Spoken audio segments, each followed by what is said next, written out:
नमस्कार। सीधी लकीर विद धीरेन्द्र पुंडीर में आपका स्वागत है। महासमर से पहले बहुत सारे ऐसे युद्ध होते हैं जिनमें यह तय होता है कि आखिर उस महारण की दिशा क्या होगी। युद्ध तो पानीपत में लड़ा गया, लेकिन फैसला दिल्ली की गद्दी का हुआ। कुछ ऐसे ही यहां आज की सियासत में महासमर 2024 कुछ महीने बाद है, लेकिन आज उसकी पहली झलक आपको लखनऊ के इस संग्राम में दिखाई दी।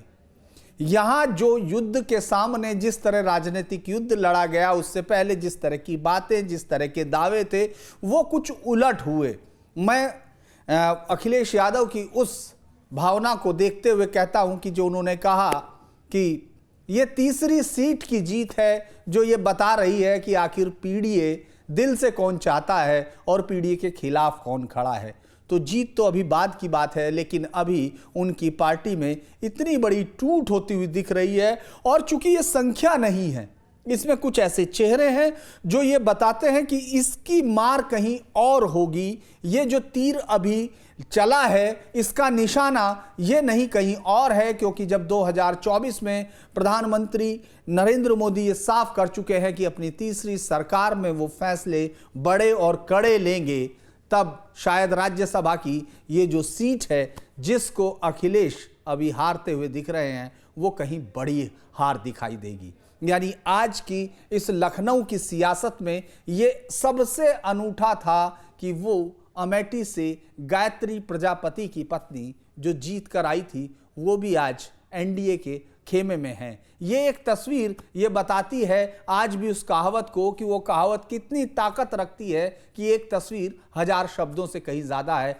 इस एक तस्वीर से आप ये नज़ारा समझ सकते हैं। लेकिन आखिर इस तरह की भूमिका आई क्यों, ये स्थिति पहुंची क्यों, इस पर बातचीत करेंगे। मेरे साथ अभी जुड़े हुए हैं बहुत ही सीनियर जर्नलिस्ट रतन मणि जी। रतन जी नमस्कार। आपका नमस्कार। देखिए, आज की जो बड़ी दिलचस्प स्थिति है, मैं किसी प्रवक्ताओं से वैसे ही बात कर रहा था, चूंकि मैं शो में कम उनको रखता हूं, लेकिन मैं ये बात कर रहा था कि आखिर अब आपके क्या क्या आइडिया होंगे, आप क्या क्या चीजें हमको बताएंगे कि साहब पिछड़ों के खिलाफ हुआ, दलितों के खिलाफ हुआ या अल्पसंख्यकों के खिलाफ, किसके खिलाफ हुआ। लेकिन आप कैसे देखते हैं इस पूरी लड़ाई को? आज का जो अभी तक का जो वर्बेटम है वो साफ दिख रहा है, क्योंकि हार मानती हुई दिख रही है समाजवादी पार्टी। आप इसके बारे में पहला आपका रिएक्शन किस तरह आता है? देखिए, मुझे लगता है सबसे पहला रिएक्शन तो मेरा यही है कि इस तरह की स्थिति कोई एक दिन में पैदा नहीं होती। समाजवादी पार्टी के अंदर इतना ज्यादा असंतोष था नेतृत्व को लेकर, उनकी चॉइस को लेकर, और जिस तरह से ये चुनाव लड़ा जाएगा, उनके जो जो उसकी अरिथमेटिक है उसको लेकर इतना ज्यादा विरोधाभास था। और इसकी जानकारी पार्टी के शीर्ष नेतृत्व को नहीं थी। इसमें सबसे बड़ा जो टेक अवे है इस पूरी घटनाक्रम का, वो ये है। और उससे जुड़ी हुई ये बात है कि इसकी जानकारी भारतीय जनता पार्टी के नेतृत्व को थी।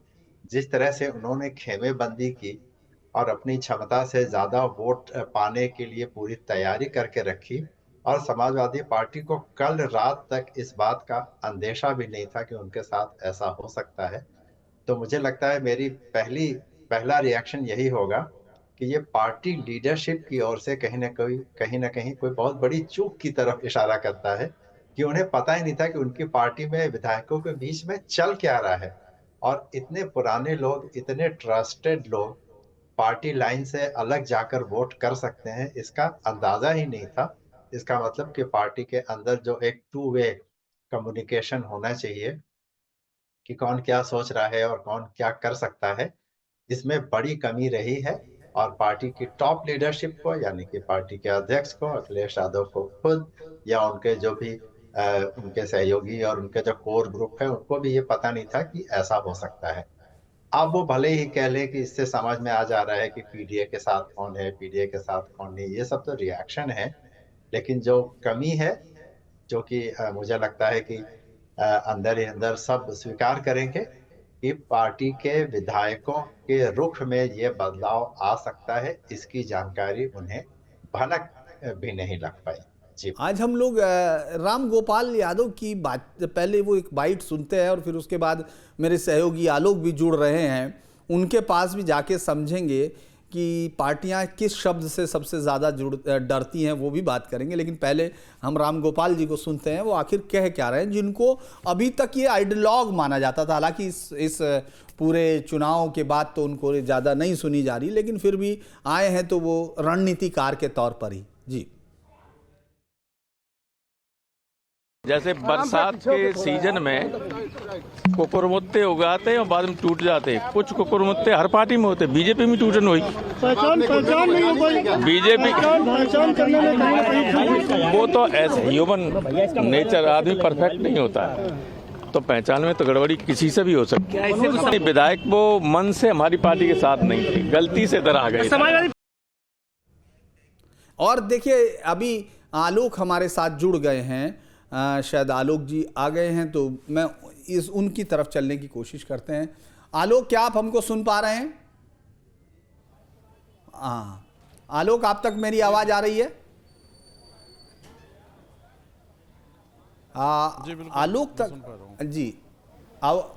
आलोक, क्या आप ये बताएंगे कि जो पार्टियां, मुझे लगता है सबसे ज्यादा इस तरह के मामले में जो सुना जाता है, रतनमणि जी भी मेरी बात से सहमत होंगे कि एक शब्द से पार्टियां बहुत डरती हैं जब विधान परिषद का चुनाव होता है या राज्यसभा का, और वो शब्द होता है जब उनकी पार्टी का कोई विधायक या सांसद ये कहता है कि मैं अंतरात्मा की आवाज पर वोट दूंगा। अचानक ये जागने वाली अंतरात्मा, मुझे लगता है आलोक, ये कितने लोगों के बीच में जागने वाली थी, ये कब से आपको अंदाजा हो गया था? और कितने लोगों की आत्मा जागी है, बाकी की जो सोई रही वो अलग है, लेकिन आपको क्या लगता है कि अचानक ये जो अंतरात्मा जागने का सिलसिला है, ये कब से शुरू हुआ होगा?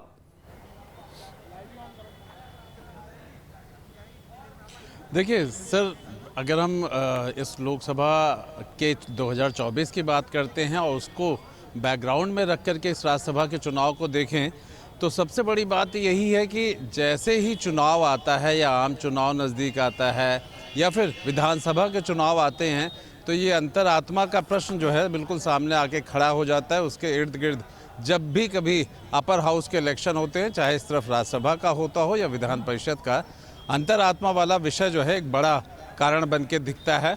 और अगर हम वर्तमान में देखें, जहाँ पर मैं खड़ा हूँ, यहीं पर कुछ देर बाद नतीजे घोषित होंगे और भारतीय जनता पार्टी की तरफ से जो 8वां चुनौती है संजय सेठ के रूप में, वो देखना होगा कि क्या वो सफल होता है, कितने वोट मिलते हैं। हालांकि आज दिन भर जिस तरीके का माहौल रहा और ख़ासतौर पे जो बाइट अभी हम लोगों ने राम गोपाल यादव की सुनी, तो साफ है कि वो बात तो उन्होंने दिन में ही मान ली कि अंतरात्मा की कई आवाज़ें निकली हैं और पाला बदल हुआ है। सवाल इसी बात का है कि आखिर पाला बदल क्यों हुआ, कैसे हुआ। जो अगर अभी तक हाउस का हम अपडेट करें, वोटिंग का अपडेट करें, तो लगभग 395 वोट डाले गए हैं और उसके बाद अब काउंटिंग शुरू हो चुकी है। 5 बजे से काउंटिंग शुरू होनी थी, तो वो शुरू हो चुकी है और ऐसा अनुमान है कि लगभग 8 बजे के आसपास तक नतीजे आने शुरू हो जाएंगे। लेकिन जो सबसे बड़ा ये अगर हम विषय के रूप में देखें, तो भारतीय जनता पार्टी को 7 से 8 विधायकों का सपोर्ट चाहिए था अपने इस 8वें प्रत्याशी के लिए, और वहीं पे समाजवादी पार्टी को अपने तीसरे प्रत्याशी के लिए 2 या 3 विधायकों की ज़रूरत थी, क्योंकि ये स्ट्रेंथ ऑफ हाउस पे भी निर्भर कर रहा था कि अगर कोई किसी वजह से ना आ पाए, इसलिए 2/3 था और उधर बीजेपी को 7/8 था। लेकिन जिस तरीके से अगर कहा जाए कि समाजवादी पार्टी के अंदर के विधायकों की अंतरात्मा जागी या उन्होंने पाला बदला है, तो इसका सबसे बड़ा रीज़न तो यही होता है कि कौन अब तक वहाँ पे सहज था और आने वाले लोकसभा चुनाव में वो जनता के बीच में किस रूप में जाना चाहता है, सत्ताधारी पार्टी की तरफ से कैसा उसके पास माहौल है या किस तरीके से का उसके पास एक विकल्प दिख रहा है। ये उसी का नतीजा है और सबसे महत्वपूर्ण है। अगर इस राज्यसभा के हम चुनाव को देखें तो यहीं से शुरुआत दिख रही है कि एक तरफ राज्यसभा का चुनाव है, उसके बाद फिर विधान परिषद का होगा यहाँ पे अपर हाउस का सदन के अंदर, और फिर लोकसभा की तैयारी होगी। ऐसे में जो अंतरात्मा का प्रश्न है वो बेहद सही समय पे है अगर कहा जाए। ये समय सबसे महत्वपूर्ण है और जो कि फ़ायदा देगा लोकसभा 2024 तक। इसमें से बहुत सारे ऐसे होंगे जो लोकसभा के दावेदार हो सकते हैं, अच्छा, या फिर मंत्रिमंडल का विस्तार हो रहा है। बहुत सारे ऐसे जगह सत्ताधारी पार्टी के पास और सरकार के पास है जहां वहां इसी बात से आगे जाता हूं रतन मणि जी के पास। रतन जी, क्या ये मैं मानूं कि रायबरेली में एक बहुत बड़ा विनिंग कैंडिडेट और बहुत बड़ा विनिंग कॉम्बिनेशन क्रिएट हो गया आज बीजेपी की तरफ से, ऐसा लगता है? हाँ, ये बात बिल्कुल सही है कि ये जो इलाका है रायबरेली से लेके और अयोध्या और प्रतापगढ़ जो लखनऊ के पूर्व की तरफ, यहाँ पर तो जो दिख रहा है अभी तक, उससे तो लगता है कि भारतीय जनता पार्टी ने वहाँ जिस तरह की पकड़ बना ली है, तो वहाँ तो विपक्ष के नाम पे कोई है ही नहीं। शायद कांग्रेस पहले ही कमजोर पड़ चुकी थी और समाजवादी पार्टी की ओर से जो भी चैलेंज, जो भी चुनौती सामने आ रही थी, वो भी रही सही अब खत्म होती दिखेगी। मुझे लगता है कुछ ही घंटों की बात है। तो ये भारतीय जनता पार्टी के लिए एक बहुत नया और एक मजबूत सपोर्ट का एरिया दिख रहा है मुझे, जो कि अभी तक शायद इस तरह से पार्टी ने देखा नहीं था। लेकिन स्पष्ट है कि ये काम, जैसा मैंने शुरू में भी कहा था, कोई एक दिन में तो होता नहीं है और पार्टी के नेतृत्व की और टॉप लीडर्स की नजर इस पूरे इलाके पे और इस इलाके के जो बाकी दलों के नेता और विधायक हैं उन पे कब से रही होगी, कब से तैयारी हो रही होगी, और धीरे धीरे करके उनकी तैयारी भी सफल होती दिखेगी जब नतीजे आ जाएंगे। तो मुझे लगता है मैं ये कह सकता हूँ। मैं ये सोच रहा हूं कि क्या ये कैंडिडेटशिप जो है, क्या मनोज पांडे जो हैं उस तरफ बढ़ते हुए दिख रहे हैं? क्योंकि पिछली बार दिनेश प्रताप सिंह जिस तरह की लड़ाई में थे, बहुत वोटिंग परसेंटेज बहुत रहा और जीत हालांकि सोनिया गांधी की कंफर्टेबल मार्जिन के साथ जीत थी। लेकिन आपको लगता है कि इस बार, मैं इसीलिए सवाल कर रहा था कि क्या बीजेपी ने वाकई अपना कैंडिडेट ढूंढ लिया है? मनोज पांडे क्या उस चुनौती को आगे बढ़ाएंगे? मैंने इसीलिए कहा था कि पहले कांग्रेस की चुनौती खत्म हुई और अब सपा की चुनौती खत्म होती दिख रही है। और जो जिसका आपने नाम लिया कांग्रेस में, वो एक बड़े नेता हुआ करते थे, आज वो बीजेपी के साथ हैं। तो इसी तरह से अगर मनोज पांडे भी अगर पाला बदलने की दिशा में कुछ एक निर्णय ले चुके हैं, तो बिल्कुल साफ है कि उस इलाके में उनको कोई एक बड़ा मौका दिया जा सकता है। और पार्टी को अगर सब कुछ ठीक रहा तो पार्टी के लिए वो वहां से, मैं समझता हूं कि एक विनिंग कैंडिडेट की जो जरूरत थी उस पूरे क्षेत्र से, वो उनको मिल जाए। आलोक, क्या मुझे एक पूरे इसमें सबसे इंटरेस्टिंग बात ये रही कि आखिर पल्लवी पटेल का क्या वो है, क्या मतलब उनका आइडिया क्या है? क्योंकि वो कह रही पीडीए में थी, ये तो लग रहा है कि पीडीए को वोट किया, ना बीजेपी को किया, ना सपा को किया। तो ये तो साफ दिख रहा है कि वो रामजी लाल सुमन को वोट करती दिख रही हैं। लेकिन उनकी प्रतिबद्धता में न तो जया भादुड़ी आती हैं और ना ही आलोक आते हैं, आलोक रंजन। तो आपको क्या लग रहा है कि वो इस तरह का चैलेंज, क्योंकि कौशाम्बी की तीनों सीटें समाजवादी पार्टी के, मतलब बीजेपी तीनों सीटों पर हारी थी, तो ऐसे में आपको लगता है अचानक क्या हुआ और वो कौन सी दिशा है? क्योंकि बाकी की तो साफ हो गई कि वो बीजेपी के साथ आते जाते दिख रहे हैं, वो कह रही हैं वो पीडीए में भी हैं, वो वोट भी नहीं कर रही उनके मुताबिक, और उनकी कहासुनी भी हो जाती है अखिलेश जी से। ये कौन सी रास्ता, ये कौन सा दिशा है? मुझे इस चुनाव में सबसे ज्यादा उलझाने वाला यही रास्ता दिखा।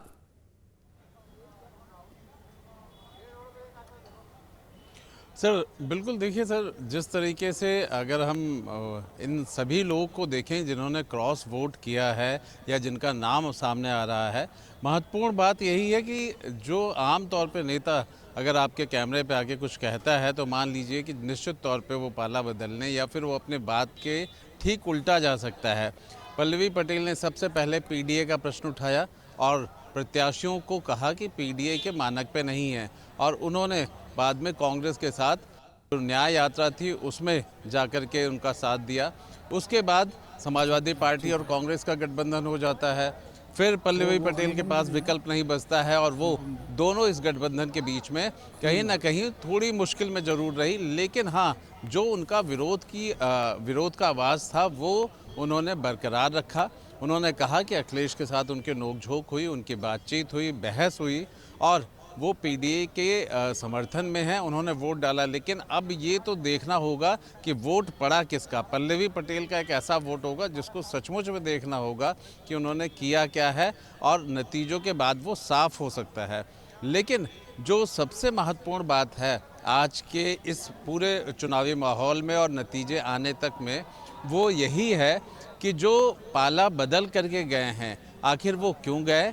दूसरी चीज़ ये है कि जिस पीडीए को लेकर के समाजवादी पार्टी अपना नारा बुलंद कर रही है, लोकसभा 2024 लड़ने की तैयारी कर रही है, और जिस जनगणना की बात कर रही थी, ये सब विषय को लेकर के अगर अपने उनके विधायक ही उसके अंदर विरोध था, तो उस विरोध को वो पढ़ नहीं पाए, जान नहीं पाए। और उसी का एक नाम है मनोज पांडे, जो कि रायबरेली से आते हैं। और ये सचमुच यहाँ का चर्चा का विषय है कि रायबरेली से आने वाले मनोज पांडे क्या आने वाले समय में लोकसभा के एनडीए के कैंडिडेट तो नहीं होंगे।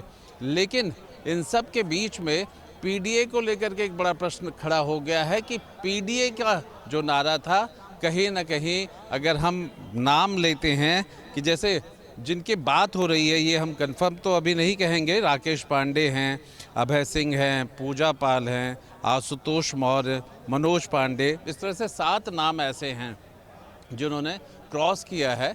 और इसके बाद फिर अगर हम बात करें कि महाराजा देवी जो हैं, उनका एब्सटेन माना गया है कि वो नहीं आई हैं, तो वो भी हाउस की स्ट्रेंथ जब कम हो जाती है तो कहीं ना कहीं उसके पक्ष में रहती है जिनको वोट की ज़रूरत है और उनको फ़ायदा भी होता है। तो इसमें भारतीय जनता पार्टी को फ़ायदा होगा स्ट्रेंथ अगर कम हो जाती है। इन सब को लेकर के अगर मुझे लगता है कि आज की उसमें एक और इंटरेस्टिंग बात ये थी कि जयंत चौधरी अपने आप को इस परीक्षा में पास करवा पाए। उनके 9 के 9 विधायकों ने एनडीए में वोट किया, बीजेपी के 7 वोट किया। और ये बात मुझे लगता है कि दूसरा कारण है जो ये बताता है कि जयंत चौधरी की जिस तरह से एनडीए ने दोबारा एंट्री कराई है, उनके बहुत लंबे अरसे बाद, उनके पिता के बाद, जिस तरह से उन्होंने उनको शामिल किया है, मुझे लगता है कि वो उनका उद्देश्य पूरा होता हुआ दिख रहा है। क्योंकि पिछले समय से आप देखेंगे किसान आंदोलन में राकेश टिकैत सिर्फ एक जो देना की सिर्फ घुड़कियां देते हैं कि हम आ जाएंगे, सड़कों पर बंद कर देंगे, दिल्ली तक पहुंच जाएंगे, मार्च निकालेंगे और ट्रैक्टरों से भर देंगे, वो कहीं कुछ नहीं कर पा रहे। यानी जो पहला एजेंडा था, प्राइम एजेंडा था कि किसान आंदोलन के नाम पे दिल्ली से बिल्कुल सटे हुए पश्चिमी उत्तर प्रदेश की जो पिछली बार जो ताकत दिखाई दी थी, उस सबको उन्होंने कंट्रोल किया, कंटेन किया। दूसरा सबसे बड़ा यह माना जा रहा था कि क्या या जयंत चौधरी अपने तमाम लोगों पर उस तरह का नियंत्रण रखते हैं, क्योंकि 4 लोग ऐसे थे, यह माना जा रहा था, जो समाजवादी पार्टी के कैंडिडेट थे, जिनको आरएलडी के चिन्ह पर लड़ाया गया था। तो वो क्या करेंगे उस मामले में भी वो मुझे लगता है ताकतवर साबित हुए। लेकिन गायत्री प्रजापति की पत्नी महाराज जी, मुझे लगता है कि ये एक और चौंकाने वाला था। और शायद जो इनके ट्रबल शूटर है समाजवादी पार्टी के, उन्होंने भी ये उम्मीद नहीं की होगी। मैं रतन मणि जी से मानता हूं, रतन मणि जी, आपको इस पूरे जो सामने आया, उसमें किस किस चीज ने आपको चौंकाया? मैंने जैसा शुरू में ही कहा था कि इसमें सबसे चौंकाने वाली बात यह है कि समाजवादी पार्टी, जो कि उत्तर प्रदेश में अपने आप को एक प्रमुख विपक्षी दल के तौर पर प्रमोट कर रही है, और ये ऐसा भी दिखाते हैं कि वो भाजपा से टक्कर लेने में सक्षम है, उस पार्टी के लीडरशिप को, अखिलेश यादव जी को ये नहीं पता था कि उनकी पार्टी में जो उनके ट्रस्टेड लोग हैं, उनके विधायक हैं, वो सोच क्या रहे हैं और वो क्या करने जा रहे हैं।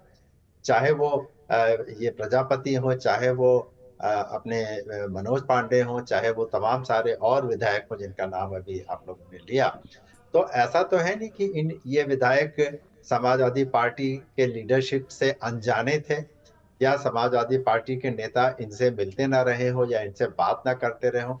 उनके असंतोष के पीछे क्या कारण थे, इसकी जानकारी पार्टी के लीडरशिप को ना होना, ये सबसे ज्यादा सरप्राइजिंग बात है। खास तौर पे तब जब कुछ ही हफ्तों बाद एक बड़ा चुनाव आने वाला है, और उसमें उत्तर प्रदेश में समाजवादी पार्टी को एक बड़ी ताकत बनने की जो एक सपना है, जो एक इच्छा है, उसका टेस्ट होगा, उसकी परीक्षा होगी कि समाजवादी पार्टी क्या वाकई में उतनी मजबूत है जितना वो अपने आप को उत्तर प्रदेश में कहती है और समझती है। तो इतना बड़ा टेस्ट सामने था, उसके बावजूद पार्टी को ये ना पता चल पाना कि उनकी पार्टी के अंदर क्या चल रहा है, मुझे लगता है सबसे ज्यादा सरप्राइजिंग इसमें ये है। देखिए, लोग कौन से टूटे, कौन से नहीं टूटे, 7 हैं कि 8 हैं कि 9 हैं, ये तो एक अलग इशू है। लेकिन 7 से 9 लोगों ने पाला बदलने की सोच रखी थी और पार्टी के नेतृत्व को पता ही नहीं था। मुझे लगता है ये सबसे सरप्राइजिंग है।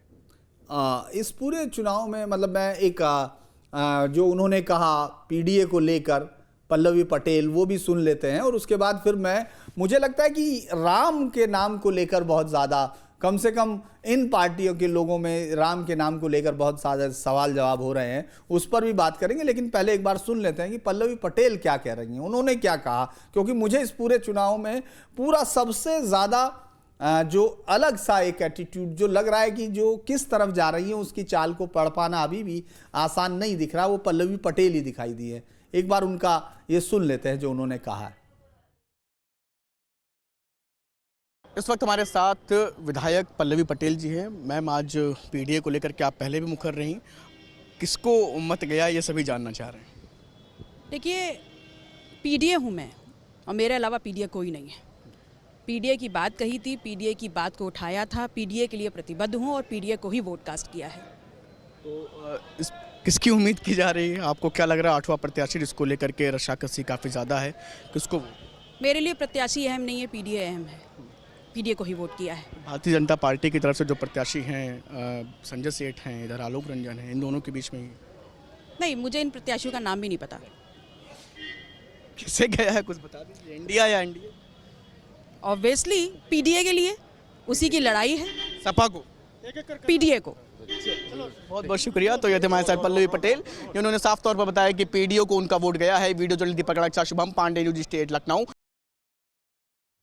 देखिए, जिस तरह से ये सवाल आपने देखा कि वो ये बताने में बिल्कुल उन्होंने क्लैरिटी कही वही पीडीए है और उन्होंने पीडीए को ही वोट दिया, लेकिन वो किस तरफ जा सकती हैं क्योंकि बहुत ज़्यादा ऑप्शंस नहीं है। एनडीए में उनकी बहन वहाँ है तो उनके साथ उनका पूरा 36 का आंकड़ा है। तो ऐसे में ये बड़ा इंटरेस्टिंग सवाल जवाब था। मुझे लगता है कि इसके साथ मैं एक बार ज़रूर पूछूंगा कि क्या राम को लेकर, जिस तरह से भगवान राम को लेके स्वामी प्रसाद मौर्य लगातार अटैक करते रहे, लेकिन हालांकि वो नहीं है अब, और कुछ लोगों ने तो ये भी कहा कि अखिलेश को ना माया मिली ना राम, यानी स्वामी भी गए और उसके साथ साथ मनोज भी चले गए। लेकिन क्या वाकई भगवान राम का जो ये मुद्दा था वो इस तरह का था कि जी, मेरे साथ अब अनुपम जी भी जुड़ गए हैं, मैं उन्हीं के पास ये सवाल लेके जा रहा हूँ।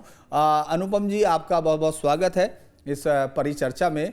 मैं ये बस जानना चाह रहा हूँ, हम लोग अभी सुन रहे थे इस पूरी परिचर्चा में कि कैसे ये जो लोग टूटे हैं उनके ऊपर दबाव क्या था, क्या वाकई उनके अंदर जो उनके भगवान राम को लेकर भी सवाल हो रहे थे। एक ने तो सुबह ही लगा दिया अभय कुमार सिंह ने वो भगवान राम का अपनी डीपी पे, और आपको लगता है कि क्या रायबरेली और इधर चूंकि 3 विधायक रायबरेली और अमेठी से चले गए, तो ये जो अवध का हिस्सा है वहाँ की जनता के लिए जो जिस तरह से उन विधायकों को मना किया गया कि वो भगवान राम के यहाँ ना जाएं, हालांकि हो सकता है ये बहुत ज़्यादा नहीं, क्योंकि हम राजनीति में सब चीज़ें देखते हैं कि इनका इस्तेमाल जरूर किया जाता है, लेकिन आपको क्या लग रहा है कि ये एक चीज़ हो सकती है?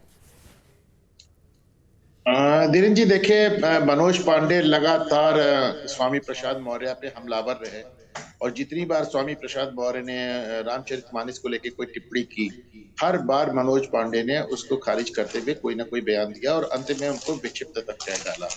बल्कि जब स्वामी प्रसाद मौर्य ने छोड़ा, इस्तीफा दिया, तो उन्होंने इस विक्षिप्त वाले मनोज पांडे का नाम तो नहीं लिया, पर उन्होंने इस विक्षिप्त वाले बयान का अलग से जिक्र किया। अब ये स्वामी प्रसाद मौर्य को ज्यादा इसलिए भी चुभ रहा था क्योंकि मनोज पांडे से उनकी पुरानी राजनीतिक अदावत है।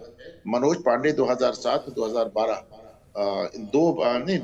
और 2017 में स्वामी प्रसाद मौर्य के लड़के को ऊंचाहार से हरा चुके हैं।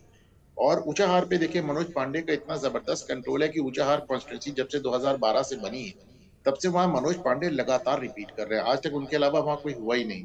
योगी वेव में, मोदी वेव में भाजपा ने पूरी एड़ी चोटी का जो लगा दिया मनोज पांडे को हराने के लिए, पर मनोज पांडे जीतते रहे।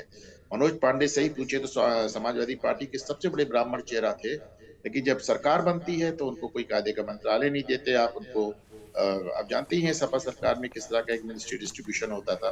मनोज पांडे से मेरी रेगुलर बात होती रही है। मनोज पांडे सपा में रह के भी बहुत, मेरी 2 लोगों से लगातार इधर बात हुई थी। मनोज पांडे से तो पहले हो रही थी, इधर मेरी पूजा पाल से भी बात हुई थी। ये दोनों लोग समाजवादी पार्टी में रह के भी घुट रहे थे। पूजा पाल दूसरे कारण से घुट रही थी, उनका राम मंदिर का मामला नहीं था, लेकिन उनको ये बात भूलती नहीं थी कि राजू पाल की जो हत्या हुई थी वो समाजवादी पार्टी के विधायक अशरफ ने करी थी। और राकेश प्रताप सिंह जो गौरीगंज से विधायक गए हैं, इन्होंने भी राम मंदिर को लेकर काफी अपने इश्यूज बनाए हैं। लगातार ये कहते रहे हम राम भक्त हैं, हम सनातनी हैं, हम राम मंदिर का अपमान बर्दाश्त नहीं करेंगे, प्रभु राम का अपमान बर्दाश्त नहीं करेंगे। तो आप देखें 3 ब्राह्मण, 2 ठाकुर और 1 पाल, इस तरह का एक कॉम्बिनेशन सामने आपको आता है जो कि समाजवादी पार्टी को छोड़कर जा रहा है। तो मेरा मानना है कि बात से समाज, अच्छा पल्लवी पटेल को आपने देखा, जब उनसे पूछा गया उन्होंने कहा मैंने रामजीलाल सुमन को पीडीए को वोट किया है। जाहिर सी बात वो पहले भी कह रही थी और उन्होंने करके दिखा दिया कि उन्होंने आलोक रंजन और जया बहादुरी को वोट नहीं दिया। तो ऐसे में समाजवादी पार्टी की जो हारी हुई केवल एक राज्यसभा की हार नहीं है, इसकी गूंज आपको सिर्फ लोकसभा चुनाव में नहीं बल्कि 2027 की विधानसभा तक आपको इसके असरात नजर आएंगे धीरे धीरे। एक और सवाल इसके साथ ही मैं आपसे, चूंकि आप बाद में जुड़े हैं तो मैं आपसे उसी को सिलसिले को जोड़ लेता हूं कि जो ये रास्ता है जिस तरफ जा रहा है, तो आपको लगता है कि जिस गठबंधन के सहारे अब मोदी वेव का मुकाबला करने की बात की जा रही है, आपको लगता है कि ये गठबंधन कम से कम इस चुनाव में क्या कहता है? क्या लगता है कि ये इस अपने आप को जो बेसिक वोट है, जो सिर्फ ये कहा जाता था कि जो वापस जाके अखिलेश यादव के साथ मुस्लिम और यादव वोट है, उसके अलावा बाकी सब वोट खोता हुआ दिख रहा है? क्योंकि जो ब्राह्मण्स, जो राजपूत, जो पाल, जो ओबीसी हैं, या इसके साथ साथ दलित और गायत्री प्रजापति की वाइफ भी उसमें शामिल है, तो एक पूरा बड़ा सामाजिक समीकरण तो बिखरता हुआ दिख रहा है, वो तो जाते हुए दिख रहा है। देखिए, जहां तक अखिलेश यादव की 2022 में 32-33% वोट जो उन्होंने हासिल किया, उसका सवाल है तो जब ओम प्रकाश राजभर छोड़ के चले गए, स्वामी प्रसाद मौर्य छोड़ के चले गए, जयंत चौधरी छोड़ के चले गए, उनका सारा, पल्लवी पटेल की बगावत आपको सामने साफ नजर आ रही है। ऐसे में फिर उनके पास वही अपना बेस वोट रह गया जिसका आपने जिक्र करते हैं, जिसको माई कॉम्बिनेशन कहते हैं, मुस्लिम यादव। और मुझको लगता है कि ये एक, देखिए इंडिया नाम का जो विपक्षी गठबंधन बना था वो तो कहीं बचा नहीं। ले देखिए, जो देश का जो सबसे बड़ा सूबा है जहाँ से 80 सीटें हैं, जिसे कहते हैं कि दिल्ली का रास्ता लखनऊ से होके जाता है, वहां पे एक गठबंधन रह गया था अखिलेश यादव और राहुल गांधी का, कांग्रेस और समाजवादी पार्टी का। ये गठबंधन 2017 में भी हम इसका परफॉर्मेंस दे चुके हैं, 50 सीट के महंगे हो गए थे इन लोग। लेकिन अब तो एक बहुत ही विचित्र स्थिति हो गई। स्वामी प्रसाद मौर्य अखिलेश यादव को पिछड़ा विरोधी, दलित विरोधी कहते हैं और वो कांग्रेस में जा रहे हैं, वो कांग्रेस के लिए ललायित हैं। आप पल्लवी पटेल अखिलेश यादव को पिछड़ा विरोधी बताते हुए कांग्रेस की यात्रा में शामिल हो जा रही हैं। तो ये कैसा गठबंधन है जहां पे समाजवादी पार्टी से लोग निकल के कांग्रेस में जा रहे हैं और दोनों पार्टियों का गठबंधन नजर आ रहा है। दूसरी तरफ मुझको ये अब रायबरेली वाला मामला बहुत जबरदस्त नजर आ रहा है। मैं आपके चैनल पे कहना चाहता हूँ, मैंने और भी कहा है पंडित जी, कि रायबरेली से आप मनोज पांडे को लोकसभा चुनाव लड़ते देखेंगे भाजपा के टिकट पे। तो अब ऐसे में जो वहां प्रियंका गांधी की आने की बात हो रही थी, अब वो बहुत डाइसी हो जाएगी, क्योंकि मनोज पांडे, मैं बार बार कह रहा हूँ, उस क्षेत्र में बहुत ही पॉपुलर नेता हैं। और अभी तक रायबरेली में मनोज पांडे का सहयोग रहता था हमेशा सोनिया गांधी को। अब मनोज पांडे ही आपके सामने खड़े हैं। आपके पड़ोस में गौरीगंज में आपने देख लिया, कि अमेठी में भी देख लिया, राकेश प्रताप सिंह आपको छोड़ के चले गए। तो अब ये वो जो क्षेत्र था अमेठी और रायबरेली वाला, कांग्रेस पार्टी के लिए बहुत मुश्किल वाला क्षेत्र बन गया है। दूसरी बात, जो दोनों पार्टी का कॉम्बिनेशन है, उसमें से एक पार्टी से आदमी दूसरी पार्टी में जा रहा है, पहले पार्टी के नेता को गालियां दे रहा है। स्वामी प्रसाद मौर्य, पल्लवी पटेल अखिलेश यादव से नाराज है, कांग्रेस से जोड़ है। तो एक अजीब सी खिचड़ी बन के रह गई है धीरे जी। मैं आलोक, क्या ये टूट, आलोक आप मेरी बात सुन रहे, क्या ये टूट एक स्पेसिफिक टूट की गई है? जैसे यहाँ इनको सिर्फ 8 की ज़रूरत है तो 8 लोग आए हैं, उनको हिमाचल में 10 की ज़रूरत थी तो उधर 10 चले गए हैं, अगर इनको ज़्यादा की ज़रूरत होगी तो ये ज़्यादा कर लेंगे। आपको क्या लगता है आलोक, अभी आपका रिपोर्टिंग एक्सपीरियंस क्या कहता है कि क्या और भी इस तरह की जो चौंकाने वाली चीज़ें हैं वो अंदर बैठी हैं समाजवादी पार्टी की, और समाजवादी पार्टी का नेतृत्व जो है अभी ऊपर जो है पूरी दुनिया की मसाइल हल करने में लगा हुआ है और उसके नीचे से जाजम खींच रही है।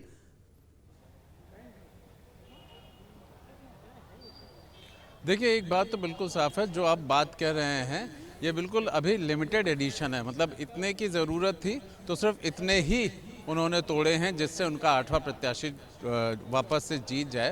लेकिन भारतीय जनता पार्टी की देखिए, जो सबसे अगर हम कहें कि मास्टर स्ट्रोक या जिसमें वो एक्सपर्ट माने जाते हैं, वो है सही मौके पे सही वार करना।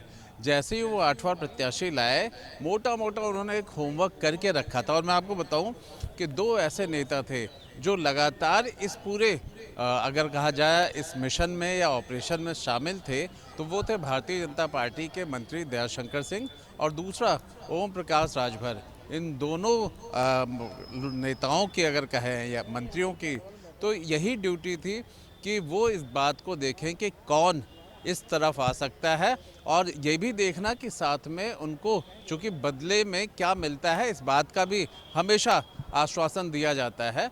तो ये एक सीमित टूट थी अगर कहें, इसी भाषा का इस्तेमाल करें। और ख़ास तौर पे क्षेत्र विशेष जिस तरह की बात की जा रही है कि अगर हम अमेठी लोकसभा ले लें या रायबरेली लोकसभा ले लें, तो ये जो टूट है मोटे तौर पर उस भौगोलिक स्थिति का, उस लोकसभा की स्थिति को ज़्यादा फ़ायदेमंद कर रही है। और मनोज पांडे का नाम लिया जाने लगा है कि क्या वो लोकसभा के अगले प्रत्याशी होंगे, तो निश्चित तौर पर एक संभावना निकल के आ रही है। और ख़ास तौर पर एक बात मुझे अभी ध्यान आ रहा है कि कुछ समय पहले ये कहा जा रहा था कि लोकसभा का प्रत्याशी कुछ ऐसा हो जो कि जिले का जो खेमा है वो उस पर असर न डाले, क्योंकि कई बार क्या होता है कि पैराशूट अगर प्रत्याशी आता है तो कुछ ना कुछ खेमेबंदी हो जाती है, आपस में गुटबाजी हो जाती है। और अगर मनोज पांडे की बात करें तो लगभग ये उनका 3रा टर्म था और वो हवा के विपरीत जीत के आ रहे थे। तो इसका मतलब है कि उनका विधानसभा में एक अपनी पकड़ है, एक अपनी मजबूती है, और ऐसे में अगर वो हवा के साथ चलेंगे तो निश्चित तौर पर हवा अर्थात पार्टी जहां से वो लड़ेंगे और उनको खुद को भी फ़ायदा ही होगा। तो देखना होगा कि लोकसभा सीट पर क्या होगा, आगे का फैसला क्या होगा। लेकिन जहां टूटने वाली बात है, अब आगे और देखना है समाजवादी पार्टी के लिए। जो कठिनाई का समय हो वो आगे है। अभी विधान परिषद की 13 सीटें हैं, उसमें भी निश्चित तौर पे भारतीय जनता पार्टी इस 8वीं जीत के बाद उसका मनोबल और बढ़ जाएगा, और वो 13 के 13 जीतने के अगर उसमें उन्होंने प्रत्याशी उतारा तो शायद फिर वही टूट और बड़ी हो सकती है। आपको लगता है कि ये जो माहौल है इस वक्त जो हम देख रहे हैं, क्या बीजेपी में योगी जी का भी इस पूरी जीत से कद आगे बढ़ता दिख रहा है इस पूरी लड़ाई में, या ये पूरी तरह से आपको लगता है दिल्ली ने गवर्न किया है इस पूरी लड़ाई को? नहीं, इसमें चूंकि इतने ज्यादा स्थानीय समीकरण इन्वॉल्व थे, और जैसे कि यहाँ पे 2 बड़े स्पेसिफिक जिलों की बात हो रही है, अमेठी और रायबरेली, तो इसमें मुझे लगता है कि लोकल लीडरशिप की बड़ी भूमिका रही होगी। और चूंकि योगी जी के ये विश्वास पात्र मंत्री हैं, और इन्होंने अपनी तरफ से ऐसा मुझे लगता है कि ये स्ट्रेटजी लखनऊ में बन के फिर दिल्ली से डिस्कस हुई होगी कि अगर हम ठीक समझे तो ऐसा कर सकते हैं, और हाईकमान की तरफ से कहा गया होगा कि हाँ, अगर आप बिल्कुल कॉन्फिडेंट हैं तो ऐसा कीजिए। क्योंकि ये देखिए, मैं फिर कह रहा हूँ कि ये बहुत बड़ा सेटबैक है समाजवादी पार्टी के लिए, क्योंकि हम सब देख रहे हैं कि यहाँ पे दयाशंकर सिंह भी लगे हुए थे और ओम प्रकाश राजभर को भी इन्वॉल्व किया गया था, और पूरी स्टडी उस इलाके की गई होगी। मनोज पांडे के असंतोष के बारे में जानकारी रही होगी। तो भारतीय जनता पार्टी ने तो अपनी स्ट्रेटेजी बना ली, अपने लोग लगा दिए और अपने सारे कैलकुलेशन फिट कर लिए। समाजवादी पार्टी क्या कर रही थी? तो मुझे लगता है कि ये भारतीय जनता पार्टी के अंदर जो है काम करने का तरीका है, ये उसका रिफ्लेक्शन है कि जो भी चीज 2 महीने बाद आने वाली है या 3 महीने बाद आने वाली है, उसकी तैयारी आज से शुरू हो जाती है। जैसा कि आपके सहयोगी सब जानते ही होंगे कि ये तैयारी अमेठी और रायबरेली में आज से नहीं हो रही थी, ये पिछले करीब 4 महीनों से हो रही थी कि ये करना है। हालांकि राज्यसभा चुनाव में ऐसा घटनाक्रम, ऐसा नैरेटिव सामने आएगा, ये शायद किसी ने सोचा नहीं था। लेकिन यहाँ पे कुछ ऐसा चल रहा है, इसकी चर्चा काफी दिनों से लखनऊ में थी, चाहे वो मनोज पांडे को लेकर के हो, चाहे वो 2-3 और जो नाम है उनको लेकर के हो। तो ये लखनऊ के स्तर पे, यानी कि उत्तर प्रदेश भारतीय जनता पार्टी और मुख्यमंत्री के स्तर पर भी पूरा का पूरा एक समझ लीजिए कि इस ऑपरेशन में पूरा एक बड़ी भूमिका निभाई गई है और केंद्र की ओर से फ्री हैंड था कि हाँ, जो कुछ भी करना है आप कीजिए, हमें ये चाहिए। और अगर ये डिलीवर हो जाता है, जो कि कुछ घंटों में पता चलेगा, तो ये निश्चित तौर पे मुख्यमंत्री के लिए भी एक ये बहुत बड़ा एक उनका कद भी बढ़ेगा और उनके ऊपर बढ़ते हुए भरोसे का एक संकेत है। एक आखिरी सवाल के तौर पर मैं अनुपम जी के पास जाऊंगा, चूंकि प्रोग्राम को एक शेप की तरफ। अनुपम जी, आपको क्या लग रहा है कि ये जो कह रहे हैं बीजेपी वाले 80-0, 80-0, 80-0, इस तरह का जो फैसला इस तरह से आप देख रहे हैं कि वो हर एक सीट पर पहले से तय कर रही है, बहुत ही सिग्निफिकेंट जिसको कहें कि एक चेंज है कि आपने रायबरेली के लिए जो एक सीट बनी जा रही थी, क्योंकि आप अब 1-2 ही गढ़ ऐसे बचे हैं जिनको अभी आपको कब्जा करना है, या तो आजमगढ़ आप हरा चुके, कन्नौज आप जीत चुके, अब बचता है रायबरेली। तो आपको क्या लग रहा है, ये 80-0 का सिर्फ हम लोगों को, पत्रकारों को इसको ऐसे ही लाइटली लेना चाहिए, या मुझे लगता है कि अब गंभीरता से सोचना चाहिए? देखिए, अब फिगर्स में क्या जाए पुलिस साहब, इसमें 80-0 आता है, 75-5 आता है, 70-10 आता है, सबको क्या कहा जाए। लेकिन मेरा कहने का तात्पर्य यही था कि ये जो राज्यसभा का चुनाव है, ये बात केवल एक सीट की नहीं है, बात केवल संजय सेठ की नहीं है, बात समाजवादी पार्टी के एक प्रत्याशी की नहीं है, ये बात निकली है तो दूर तलक जाएगी। आज आपने बिहार में भी देखा कि कांग्रेस का एक विधायक, कांग्रेस के 2 विधायक और राष्ट्रीय जनता दल का विधायक भी टूट गया। 3 पहले टूट चुके थे, 3 आज टूट गए। तो एक अजीब सी भगदड़ सी मची हुई है। और जहां तक मैं समझता हूं कि भारतीय जनता पार्टी कोई इससे बहुत लाभान्वित नहीं हो रही है। मुझे नहीं लगता है कि चुनाव की पूर्व संध्या पे इस तरह इन लोगों का टूट के आना। आप देखें कि नीतीश कुमार को भारतीय जनता पार्टी की बिहार यूनिट नहीं चाहती थी, उत्तर प्रदेश में जयंत चौधरी को वापस नहीं चाहते थे भाजपाई, लेकिन इसके बाद भी भाजपा ने कोई संकोच नहीं किया सबको वापस लेने में। इनका एक सबसे बड़ा कार्य ये है कि साहब, आप अपनी जीत के लिए जो कर सके वो करिए। आप विपक्ष का एक मोराल तोड़ने की, विपक्ष का हौसला, विपक्ष का मनोबल तोड़ने की एक लगातार कोशिश हो रही है। और इस तरह की जो चीजें होती हैं, चाहे वो राष्ट्रीय जनता दल में हो, चाहे वो कांग्रेस में हो और चाहे वो समाजवादी पार्टी में हो, जाहिर है कि आपका मनोबल टूटता है, आपका हौसला टूटता है। और मैं बार बार कहता हूँ कि भारतीय जनता पार्टी बात करती है 400 सीट की, लेकिन उनका निशाना रहता है 272 पे। वो नहीं चाहते कि 2004 वाला ओवर कॉन्फिडेंस रिपीट हो। तो उनका ये है कि सबसे पहले 272 सीट इंश्योर करो, उसको सुनिश्चित करो, और फिर बात तो फिर 300-400 कुछ भी हो सकती है। ठीक है, तो लेकिन आज इसी नोट पर, चूंकि आज का चुनाव कम से कम ये बताता है कि हमें तो अहले सियासत ने ये बताया है, किसी का तीर किसी की कमान में रखना है, कम से कम आज तो यही दिखा है। और उत्तर प्रदेश में ये महासमर से पहले की जीत बीजेपी को, उनके सहयोगियों को एक बहुत बड़ा बूस्टअप देगी, और वहीं अखिलेश को ये सीख भी दे सकती है कि आपको ये ज़रूर देखना है कि मेरे खेमे में क्या है, मेरे साथ कौन लोग खड़े हैं। तो सीधी लकीर विद धीरेन्द्र पुंडीर में आज बस इतना ही। आप सभी का बहुत बहुत धन्यवाद जुड़ने के लिए।